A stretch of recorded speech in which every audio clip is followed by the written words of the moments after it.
I went door to door, selling, giving out brochures. I found someone who scared the heck out of me because he wanted to buy a sign for me, and I didn't know anything about signs, but I wasn't going to let him see that. He did not have to know how I felt inside. Your audience does not have to know that you feel a little nervous. You're uneasy about the material.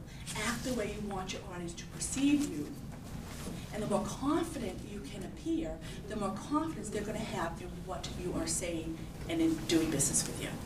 I mean, that, if you do nothing else, again, have that confidence. If you don't prepare your presentations, because when you prepare, you're going to have that confidence. But if you forget, if you don't prepare to always have that confidence, believe that your audience has something, that your audience is going to benefit from what you have to say and what you have to offer them. You're there for them, not for you. And especially in sales, or when we're trying to sell a message, we think that the audience is there for us. We want them to buy a financial plan from us. And I'm not sure, I'm just using an example, but a lot of financial planners get it, and I'm sure, what's your name? Scott. Scott. I'm sure Scott gets it, where he's letting them know the benefits to them and why you should have a financial plan. So forget about me. Let's talk, it's all about you. All right, next step. Engaging. Okay. This is the most powerful way to get your message across, to get buy-in from your audience, to make sales if you're making sales. And that is, what do you think? Smile.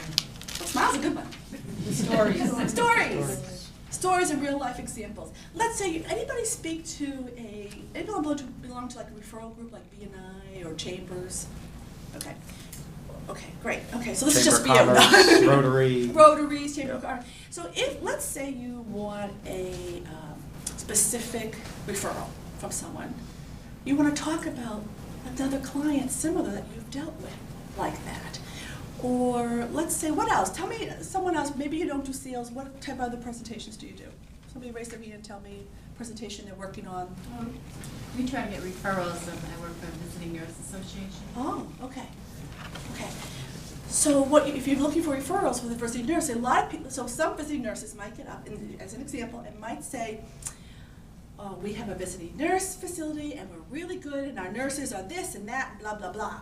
But what we want to say is, we've dealt with people who came from here and now are here. We want before and after stories.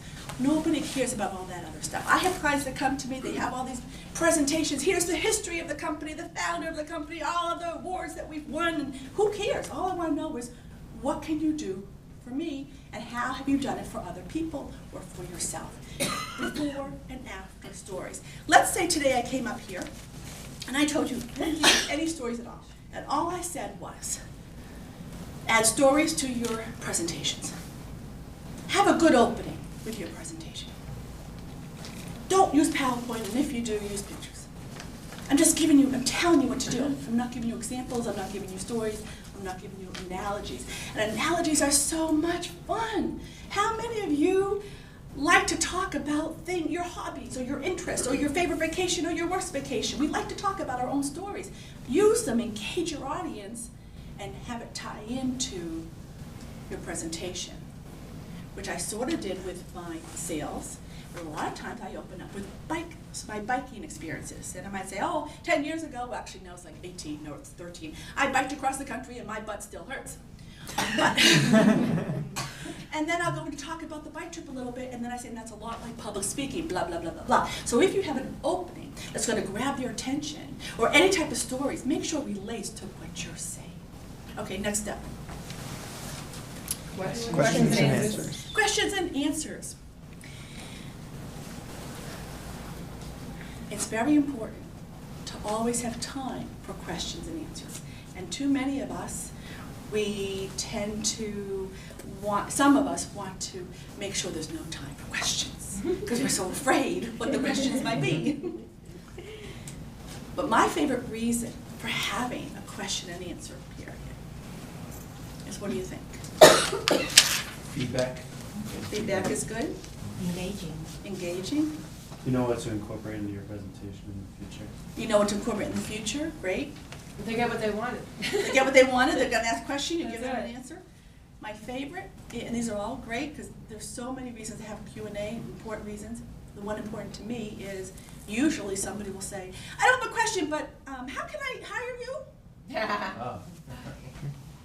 Now that person just sold everybody else for you. Helped convince the audience that you're pretty good. The other thing is when you have questions and answers, you want to imagine imagine that person is asking the question for the entire audience. So you don't want to just answer to that one person and have a dialogue, because then what's going to happen? You lose everybody else. Right. So that person is a representative asking the question for everybody. But too many times I see presenters say, oh, well, and now we're just answering to that person, and you know what, everybody else wants to hear the answer. What was the question? Right, when I repeat the question, because everybody will always yell, what was the question? What was the answer? So answer to everybody. And we tend to want to walk towards that person, like I just did, and we don't want to do that. We want to stay centered and answer to everybody. All right, what are your questions so far?